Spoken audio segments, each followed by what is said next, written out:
ദൈവത്തിൻ്റെ ഭയങ്കരവും അതിശയകരമായ കരം നമ്മളെ താങ്ങുന്നതിനാലാ ദൈവമക്കളെ നമ്മൾ ഈ പ്രഭാതത്തിലും ഈ ആലയത്തിൽ സന്തോഷത്തോടെ വന്നിരിക്കുന്നത്. നമ്മുടെ കഴിവിൽ ഒരിക്കലും നമ്മൾ ആശ്രയിക്കരുത്. ഹല്ലേലൂയ. അവിടെയെല്ലാം പറയണം, കർത്താവേ, ദുഷ്ടന്മാരുടെ ആലോചന പ്രകാരം ഞാൻ നടക്കുന്നില്ല, പാപികളുടെ വഴിയിൽ ഞാൻ നിൽക്കുന്നില്ല, പരിഹാസികളുടെ ഇരിപ്പിടത്തിൽ ഞാൻ ഇരിക്കുന്നില്ല. ഞാനോ എൻ്റെ യഹോവയുടെ ആലയത്തിൽ ദീർഘകാലം വസിക്കുവാൻ ആഗ്രഹിക്കുന്നു. അവിടെയാണല്ലോ ജീവൻ്റെ വചനങ്ങളുള്ളത്. അതുകൊണ്ട് ഇന്ന് പകലിലും പറയണം, 6 മാസം 2024 6 മാസം അങ്ങ് കടന്നുപോയി. വേഗത്തിലായിരുന്നു തോന്നി ഈ വർഷത്തെ ഓട്ടം, അല്ലേ? വേഗത്തിൽ എത്രയധികം 6 മാസം വാർഷികമെന്നൊക്കെ പറയാം, ശരിയാണെന്ന് വിശ്വസിക്കുന്നു. ഹാഫ് ഇയർ അല്ലേ കടന്നുപോയി. ദൈവം നമ്മളെ കാത്തു. എന്നെ ഇന്നലെ നമ്മുടെ സഭയിൽ ഒരു ദൈവപുരുഷന് വിളിച്ചിട്ട് ഇങ്ങനെ പറഞ്ഞു, കഴിഞ്ഞ വർഷത്തെ കൺവെൻഷൻ്റെ ആ ഒരു ഫ്ലെക്സോ എന്തോ ഞാൻ ഇന്ന് എന്തോ ഒരു മീറ്റിങ്ങിനോടുള്ള ബന്ധത്തിൽ കാണുവാനിടയായി. നമ്മളെ ദൈവം വീണ്ടും വീണ്ടും വീണ്ടും ആദരിക്കുന്നു, വർദ്ധിപ്പിക്കുന്നു, വിശാലപ്പെടുത്തുന്നു. ദേശത്ത് പാർത്ത് വിശ്വസ്തത ആചരിച്ച് സഭകളെ പ്ലാൻ ചെയ്യുന്നു.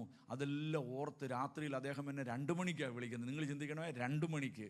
എന്നിട്ട് 2:30 ആയപ്പോൾ ഞാൻ പറഞ്ഞു, എനിക്ക് ഇനി ഒന്ന് കടക്കണം, നാളെ സഭായോഗം ഉള്ളതല്ലേ പാസ്റ്ററെ. ദൈവം നടത്തുന്ന വിധങ്ങളെ ഓർത്താൽ നമുക്ക് എങ്ങനെ കടക്കാൻ പറ്റുമെന്ന്. അദ്ദേഹം ഇവിടെ ഇന്ന് ഇല്ല. സ്തോത്രം. ഹല്ലേലൂയ. ഇതൊക്കെ ദൈവത്തിൻ്റെ പ്രവൃത്തികളാണ്. എത്ര ദൈവത്തെ സ്തുതിക്കണം. ഹല്ലേലൂയ. അതുകൊണ്ട് തന്നെ പറയണം, കർത്താവേ, ഞങ്ങൾ ദൈവത്തിൻ്റെ സന്നിധിയിലായിരിക്കുമ്പോൾ ഓരോ ദിവസവും അങ്ങ് ചെയ്ത നന്മകൾക്കൊത്തവണ്ണം നമ്മൾ ദൈവത്തെ സ്തുതിക്കും. സ്തോത്രം. നമ്മൾ വേഗത്തിൽ കർത്തൃമേശയിലേക്ക് പ്രവേശിക്കുകയാണ്. ചെറിയ ഒരു തോട്ട് അതിന് ശേഷം നിങ്ങളുമായിട്ട്. എനിക്ക് ഒത്തിരി ഹെൽത്ത് പ്രയാസങ്ങളുണ്ട്, അതുകൊണ്ട് ചെറിയ ഒരു മെസ്സേജാണ് പറയുവാൻ പോലും ആഗ്രഹിക്കുന്നത്. നമുക്ക് ഇന്ന് അതിന് ശേഷം കർത്താവിൻ്റെ മേശ നമുക്ക് എല്ലാ ആഴ്ചയിലും ഉണ്ട്. കർത്താവിൻ്റെ മേശ എല്ലാ ആഴ്ചയിലും ഉള്ളത് നമുക്കെപ്പോഴും സന്തോഷമാണ്, ചിലർക്കിപ്പം പ്രയാസവുമാണ്. എൻ്റെ വൈഫ് ഇന്ന് രാവിലെ ചോദിച്ചു, വെള്ള ഇടണം എന്ന് ആഗ്രഹമുണ്ട്, പക്ഷെങ്കിൽ ഇന്ന് ചുമപ്പായിടുന്ന കുഴപ്പമുണ്ടോ എന്ന് ചോദിച്ചു. ഞാൻ പറഞ്ഞു, എന്തെങ്കിലും ഇട്ടാൽ മതിയെന്ന് പറഞ്ഞു. സ്തോത്രം. നമ്മൾ തിരുമേശയുള്ളപ്പോൾ സഹോദരിമാരെല്ലാം വെള്ളയിട്ട് വരണം എന്നൊക്കെയാണ് നമ്മുടെ ആഗ്രഹം. അത് നിങ്ങൾ നെക്സ്റ്റ് സൺഡേയിലെ പേർക്ക് അങ്ങനെ ഒരുങ്ങി വരിക. മാസത്തിൻ്റെ 1-ാമത്തെ ഞായറാഴ്ച നമ്മൾ അങ്ങനെ ക്രമീകരിക്കുന്നു. ഓരോ പ്രാവശ്യവും തിരുമേശ ലഭ്യമാകുമ്പോൾ നമ്മൾക്കൊരു ഉറപ്പ് ലഭ്യമാകുകയാണ്. എന്താണെന്നറിയാവോ? ആ ഉറപ്പ് എന്നതാ? കർത്താവേ, നിൻ്റെ വരവ് ഇന്നുണ്ടെങ്കിൽ ഞാൻ എടുക്കപ്പെടും. ഈ എടുക്കപ്പെടുവാൻ വേണ്ടിയിട്ട് ഒരുങ്ങി നിൽക്കുന്നവർക്ക് വേണ്ടി മാത്രമുള്ളതാണ് തിരുമേശ. നമ്മൾ ചിലപ്പം പറയും, സ്നാനപ്പെട്ടതായിരിക്കും ഞാൻ, രക്ഷിക്കപ്പെട്ടതായിരിക്കും ഞാൻ, വലിയ നിലകളിൽ അനേകരെ ഞാൻ രക്ഷിച്ചവനായിരിക്കാം എന്നൊക്കെ പറയാം. പക്ഷെങ്കിൽ ഇന്ന് കർത്താവ് വന്ന കാഹളം ധ്വനിച്ചാൽ എടുക്കപ്പെടുമോ? അങ്ങനെ എടുക്കപ്പെടുവാൻ വേണ്ടിയിട്ട് കർത്താവ് ചില മാർഗരേഖകളൊക്കെ വെച്ചിട്ടുണ്ട്. അതാണ് 1-ാമത്തേത്, മാനസാന്തരത്തിന് യോഗ്യമായ ഫലം കായ്ക്കണം, അല്ലേ? മാനസാന്തരപ്പെട്ടതാണ്, പക്ഷെങ്കിൽ ഫലമില്ലെങ്കിലോ കോടാലി വൃക്ഷത്തിൻ്റെ ചുവട്ടി വെച്ചിരിക്കുക. കർത്താവിനോട് പറയണം, കർത്താവേ, ഈ ആണ്ടും കൂടെ കടന്നു പോകുന്നതിന് മുമ്പേ എന്നിലൊരു ഫലമുണ്ടാകണം, ആത്മാവിൻ്റെ ഫലങ്ങൾ ഉണ്ടാകണം. നമ്മൾ അറിഞ്ഞോ അറിയാതെയൊക്കെ നമുക്ക് എവിടെയെങ്കിലുമൊക്കെ ഉണ്ടല്ലോ ഈ ആത്മാവിൻ്റെ ഫലത്തിന് വിപരീതമായിട്ട്. അപ്പം നമ്മൾ പറയും, പിശാചിൻ്റെ സ്വഭാവമല്ല, ജഡത്തിൻ്റെ സ്വഭാവം ഉയരും. പിശാചിൻ്റെ സ്വഭാവം വരാൻ നമ്മൾ അനുവദിക്കത്തില്ല, ദൈവം അനുവദിക്കത്തില്ല. പക്ഷെങ്കിൽ ജഡം ഉയരും, ജഡത്തിൻ്റെ സ്വഭാവങ്ങൾ നമ്മളിൽ വരും. അതിനെല്ലാം നമ്മൾ മരവിപ്പിക്കണം. കർത്താവിന് ഹിതമല്ലാത്ത ഒന്നും എൻ്റെ മനസ്സിലോ എൻ്റെ ചിന്തയിലോ എൻ്റെ ശരീരത്തിലോ ഉത്ഭവിപ്പാൻ അല്ലെങ്കിൽ അങ്ങനെ ഒന്ന് ആരംഭിപ്പാൻ പോലും ഞാൻ അനുവദിക്കത്തില്ല. കർത്താവിൻ്റെ ആത്മാവിനെ വഹിക്കുന്ന അതാരാ? ഒന്ന് എഴുന്നേറ്റ്. ഓക്കെ, നിങ്ങൾ കുറച്ച് പേര്, മോനുണ്ട്, ജിക്സനുണ്ട്, കൊച്ചുവച്ചാൻ കഴിച്ചാത്തേ, ഇങ്ങനെ ഉയർത്തിക്കൊണ്ട് വരുന്നു. അപ്പം നമുക്കറിയാം, ഇവരോട് ചോദിച്ചാൽ ഇവരുടെ ഹൃദയം മുഴുവൻ ആശ സിസ്റ്റർ ഉയർത്തുന്നു. കാരണം എല്ലാവരും താത്തു ഒന്ന് കഴിഞ്ഞവരാഗ്രഹിക്കരുതേ ദയവായിട്ട്. ഞങ്ങൾക്കതൊരു ശുശ്രൂഷയ്ക്ക് ബുദ്ധിമുട്ടാണ്. സ്തോത്രം. അവരുടെ മാതാപിതാക്കൾ കണ്ടുവച്ചിരിക്കുന്ന പുരുഷൻ അല്ലെങ്കിൽ സ്ത്രീ, സഹോദരൻ, സഹോദരി, മണവാളൻ, മണവാട്ടി, കാന്തൻ, വധു, വരൻ, ഇവരെയൊക്കെ ഇവർക്ക് വേണ്ടിയിട്ട് മാത്രം സ്പെസിഫിക് ആയിട്ട് മാറ്റി വെച്ചിരിക്കുന്നതാണ്. അപ്പോൾ ഈ ഉറപ്പിക്കപ്പെട്ട വിവാഹങ്ങൾ പോലും നമ്മൾക്കറിയാം പലയിടത്തും മാറ്റപ്പെട്ടു പോകുന്നതിൻ്റെ കാര്യം അവരിൽ സൂക്ഷിക്കുവാൻ ഏൽപ്പിച്ചിരിക്കുന്ന ആ കർമ്മങ്ങളെ, കർത്തവ്യങ്ങളെ, അവർക്ക് ആ പ്രതിഷ്ഠയെ അവർ വിട്ടുപോകുമ്പോൾ അവരെ ആ വിവാഹങ്ങൾ നടക്കാതെ പോകുന്നു. അതുകൊണ്ട് ഇവരോട് ചോദിച്ചാൽ പറയാം, ഇവരുടെ ഓരോ ദിവസത്തെ ജീവിതത്തിലും അവരെക്കുറിച്ച് അന്വേഷിച്ചുകൊണ്ടിരിക്കുക അല്ലേ? സ്തോത്രം. കൂടുതൽ സംസാരിച്ച അന്നേരം അവർ വാക്ചാതുരി. ഇപ്പം സഹോദരി കോട്ടയംകാരാണെങ്കിൽ നമ്മൾ കോട്ടയം വന്ന് കോട്ടയത്തിവിടാം, മാറി കോട്ടയത്തിവിടാം, നമ്മൾ പറയും ഇന്നടത്ത ഇന്ന ആളറിയാവോ, എന്താ പറഞ്ഞേ, അല്ലേ ഒരു കാര്യമുണ്ട്, അങ്ങനെ അന്വേഷിക്കും.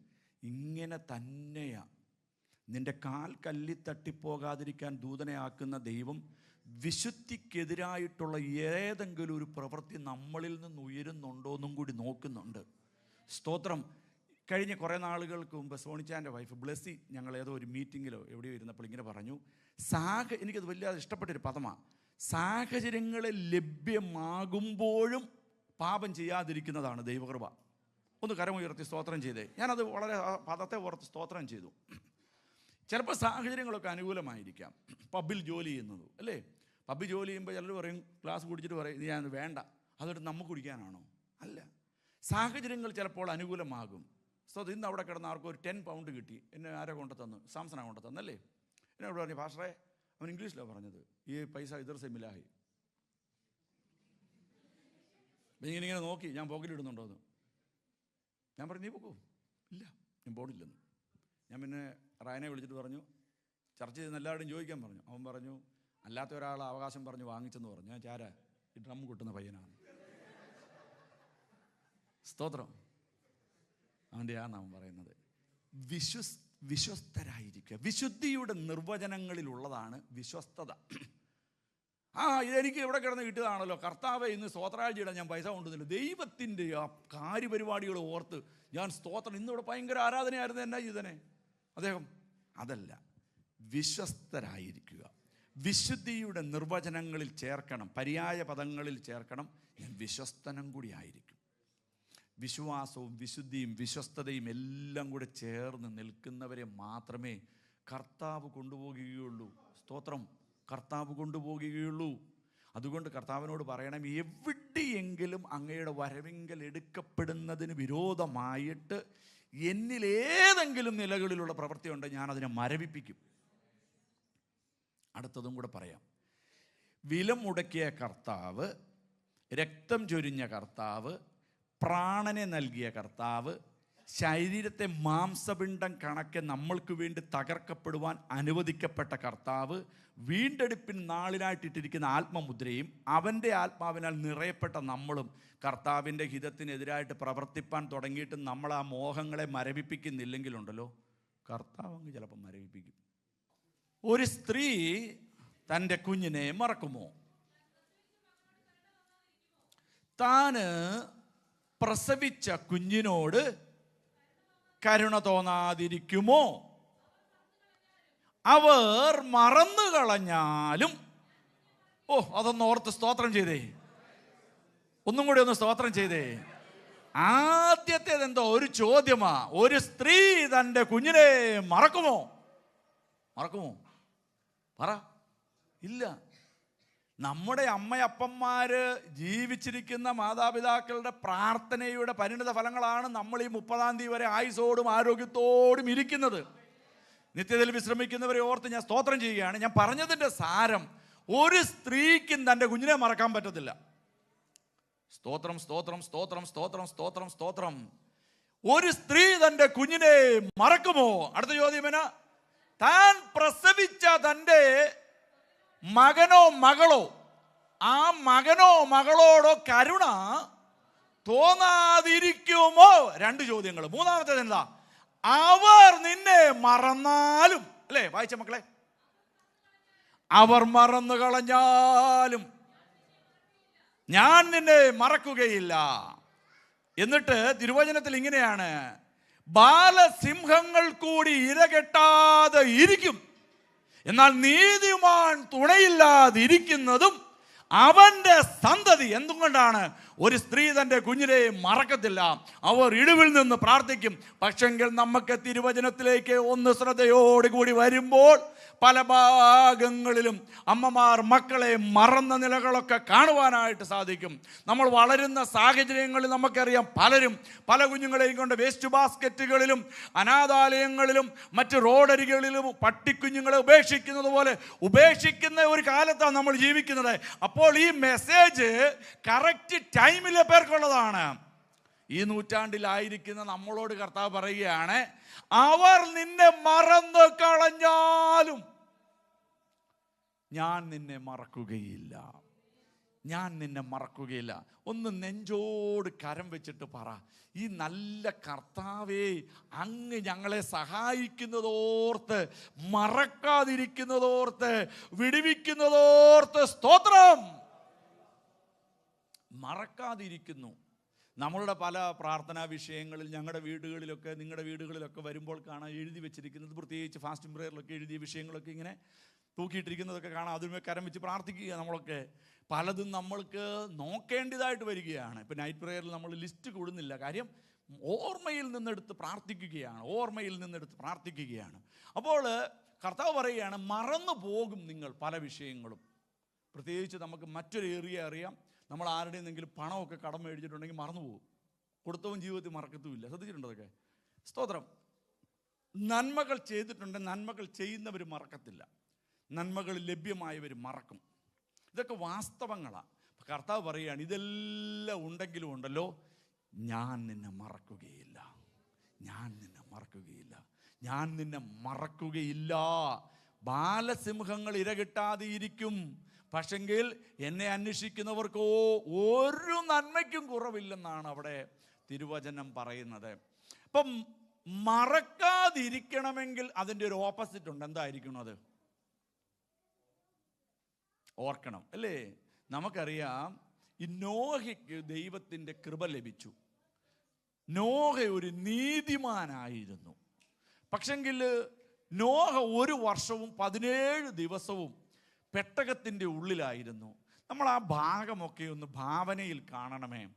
അങ്ങനെ പെട്ടകത്തിൽ ആയിരിക്കുന്ന നോഹയെ, പെട്ടകത്തിൻ്റെ പുറത്തായിരിക്കുന്നവർക്ക് ന്യായവിധികൾ നടക്കുമ്പോൾ, അല്ലെങ്കിൽ ന്യായവിധിയുടെ കരം ഒരു ഭാഗത്ത് ഇങ്ങനെ വെള്ളത്താൽ ന്യായവിധി, എല്ലാ ജീവജാലങ്ങളും, അല്ലേ, എല്ലാ ജീവജാലങ്ങളും ചത്തുപോയി, എല്ലാ ജീവജാലങ്ങളും അഴുകി മണ്ണോട് ചേർന്നു.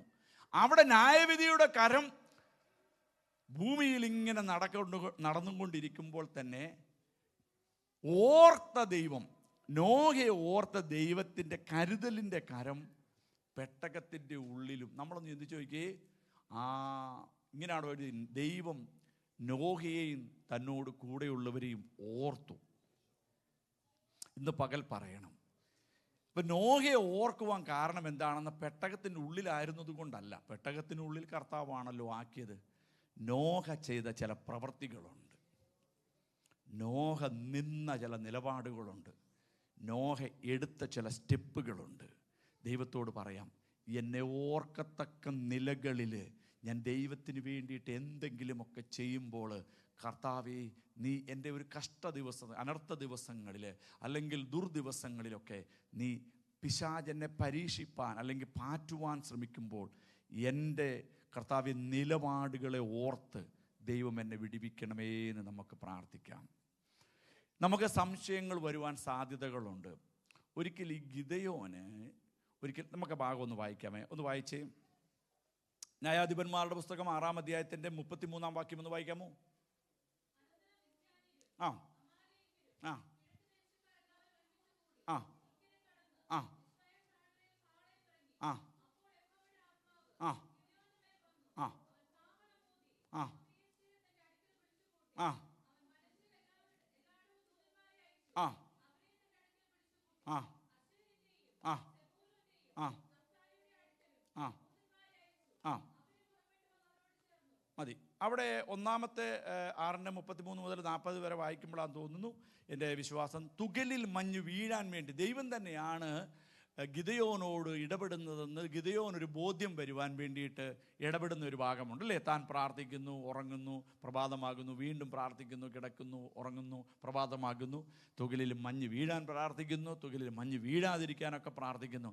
ദൈവത്തിൻ്റെ കരം നമ്മളോടുകൂടി അനുകൂലമാണോ എന്ന് തിരിച്ചറിയുവാൻ വേണ്ടി നമ്മൾ ദൈവസന്നിധിയിൽ മുട്ടുമടക്കണം ദൈവമക്കളെ. സ്തോത്രം. അതുകൊണ്ട് ദൈവത്തോട് പറയണം, കർത്താവേ നീ എന്നെ ഓർക്കുവാൻ തക്കവണ്ണം കർത്താവേ എൻ്റെ ജീവിതത്തിൽ നിന്ന് ചില പ്രവൃത്തികൾ ഉളവായേ പറ്റുകയുള്ളൂ. അതുകൊണ്ട് തിരുമേശയോടുള്ള ബന്ധത്തിൽ മാനസാന്തരത്തിന് യോഗ്യമായ ഫലം കർത്താവേ എന്നിൽ നിന്ന് പുറപ്പെടണമേ, എന്നിൽ നിന്ന് പുറപ്പെടണമേ. അങ്ങനെ വരുമ്പോൾ കഴിഞ്ഞ ആഴ്ചയിലാണെന്ന് തോന്നുന്നു നമ്മൾ കേട്ടത്, ഹൂരിൻ്റെ കൊച്ചുമകനായ ബെസലേലിനെ ദൈവം ദിവ്യജ്ഞാനത്താൽ നിറച്ചു. നമ്മുടെ തലമുറകളെല്ലാം അനുഗ്രഹിക്കപ്പെടണം അല്ലേ? നമ്മുടെ സന്താനപുഷ്ടികൾ പെരുകുമ്പോൾ അവർ അനുഗ്രഹിക്കപ്പെടണമെങ്കിൽ നമ്മൾ ദൈവസന്നിധിയിൽ നീതിയോടെ നിഷ്കളങ്കരായി നിന്നേ പറ്റുകയുള്ളൂ. അപ്പോൾ നമ്മുടെ കർത്താവ് നമുക്ക് വരുത്തുവാനിരുത്തിരിക്കുന്ന അനർത്ഥത്തെ ഓർത്ത് വ്യസനിച്ചു അല്ലേ? മോശയോടുള്ള ബന്ധത്തിൽ അങ്ങനെയാണത് വായിക്കുന്നത്.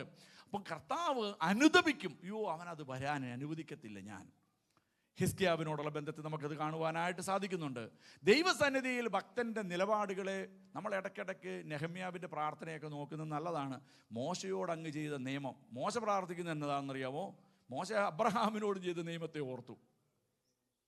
അപ്പം നമ്മൾ പ്രാർത്ഥിക്കണം, കർത്താവ് അങ്ങ് നിയമം മാറ്റുന്നവനല്ല. മോശ അങ്ങനെ പ്രാർത്ഥിച്ചു, മോശയുടെ പ്രാർത്ഥന വെച്ച് നെഹമ്യാവ് പ്രാർത്ഥിച്ചു, നെഹമ്യാവിൻ്റെ പ്രാർത്ഥനകൾ വെച്ച് പിന്നത്തേതിൽ പല ഭക്തന്മാർ പ്രാർത്ഥിച്ചു.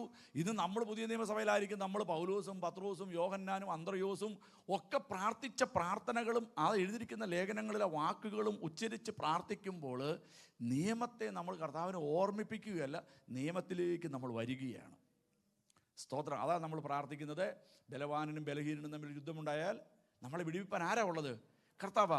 അങ്ങനെ നമ്മൾ ദൈവത്തോട് പറഞ്ഞു, കർത്താവ് കഴിഞ്ഞ ദിവസങ്ങളിൽ, കഴിഞ്ഞ മാസങ്ങളിൽ, കഴിഞ്ഞ വർഷങ്ങളിൽ ഞാൻ ദൈവത്തിന് വേണ്ടി എടുത്തത്, കൊടുത്തത്, നിന്നത്, സംസാരിച്ചത്, കർത്താവിന് വേണ്ടിയിട്ട് ഒരു ഗ്ലാസ് വെള്ളം കൊടുത്തത്, ഒരു വ്യക്തിയെ പാർപ്പിച്ചത്, ഒരാൾക്ക് ട്രാൻസ്പോർട്ടേഷൻ കൊടുത്തത്, ഒരാൾക്ക് വസ്ത്രം കൊടുത്തത്, അവനോടുകൂടെ പ്രാർത്ഥിപ്പാനിരുന്നത്, അവനെ ഒന്ന് ആശ്വസിപ്പിച്ചത് എല്ലാം ഓർക്കുന്ന ഒരു ദൈവമുണ്ടെന്നേ. അങ്ങനെയാണ് കർത്താവിനോട് പറയണം. ഒരു സ്ത്രീ കണ്ണുകൾ അടച്ചാട്ടെ, ഞാൻ തുടർന്ന് ഈ ഭാഗത്തേക്ക് കൂടുതൽ കയറി പോകുന്നില്ല, നമ്മുടെ മറ്റ് സെഷനിലേക്കും പ്രവേശിക്കും. കർത്താവേ, ഞങ്ങൾ കേട്ടതുപോലെ ഒരു സ്ത്രീ ഒരു പക്ഷെങ്കിൽ തൻ്റെ കുഞ്ഞിനെ മറന്നിരിക്കാം, ഒരു സ്ത്രീ മറന്നിരിക്കാം, ബാലസിംഹം ഒരു പക്ഷെങ്കിൽ ഇര കെട്ടാതെ ഇരുന്നെന്നും ഇരിക്കാം. പക്ഷെങ്കിൽ ഞങ്ങളെ മറക്കാത്ത ഒരു ദൈവം ഞങ്ങളോട് കൂടെ ഉള്ളതിനായി ഒന്ന് സ്തോത്രം ചെയ്താട്ടെ. ആരോഗ്യത്തിനായിട്ടൊന്ന് സ്തോത്രം ചെയ്താട്ടെ, സമ്പത്തിനായിട്ടൊന്ന് സ്തോത്രം ചെയ്താട്ടെ, നൽകിയിരിക്കുന്ന ഭക്തിയേറിയ വിശുദ്ധ ജീവിതത്തിനായിട്ടൊന്ന് സ്തോത്രം ചെയ്താട്ടെ, ദൈവത്തിൻ്റെ കരം നമ്മളെ നിലനിർത്തിയിരിക്കുന്നതിനായിട്ടൊന്ന് സ്തോത്രം ചെയ്താട്ടെ, ജോലിക്കായിട്ടൊന്ന് സ്തോത്രം ചെയ്താട്ടെ, കുടുംബജീവിതത്തിനായിട്ട് സ്തോത്രം ചെയ്താട്ടെ, രോഗസൗഖ്യങ്ങൾ നൽകപ്പെട്ടതിനായിട്ട് സ്തോത്രം ചെയ്താട്ടെ, വിടുതലിൻ്റെ കരം ഞങ്ങൾക്ക് വേണ്ടി ചലിപ്പിക്കുന്നതിനായിട്ട് സ്തോത്രം ചെയ്താട്ടെ. എല്ലാവരും ഒന്ന് സ്തോത്രം ചെയ്താട്ടെ. എവിടെയെങ്കിലും ഏതെങ്കിലും താറുമാറായിട്ട് കിടക്കുന്നുണ്ടെങ്കിൽ, അല്ലെങ്കിൽ താറുമാറാക്കാൻ പൈശാചിക ശക്തികൾ നീങ്ങുന്നുണ്ടെങ്കിൽ, നമ്മുടെ സ്തോത്രം എന്ന സ്വരം ഉയരുമ്പോൾ ഉണ്ടല്ലോ, അതെല്ലാം തകർന്നടിയുകയാണ്. അങ്ങനെയാണെങ്കിൽ ആത്മാവിൽ അതൊന്നും കണ്ടും കൊണ്ടൊന്ന് സ്തോത്രം ചെയ്തേ. കർത്താവേ, നീ ചെയ്ത നന്മകൾക്കൊത്തവണ്ണം ഞാൻ അങ്ങേ സ്തുതിക്കുന്നു. എവിടെയെങ്കിലും എൻ്റെ ജീവിതത്തോട് ഇരുട്ടിൻ്റെ ശക്തികൾക്ക് ദൃഷ്ടിയുണ്ടെങ്കിൽ, ഈ ആലയത്തിൽ ഞാൻ ഉയർത്തുന്ന സ്തോത്ര പ്രാർത്ഥനയിൽ അത് വെന്തുരുകി മാറട്ടെ.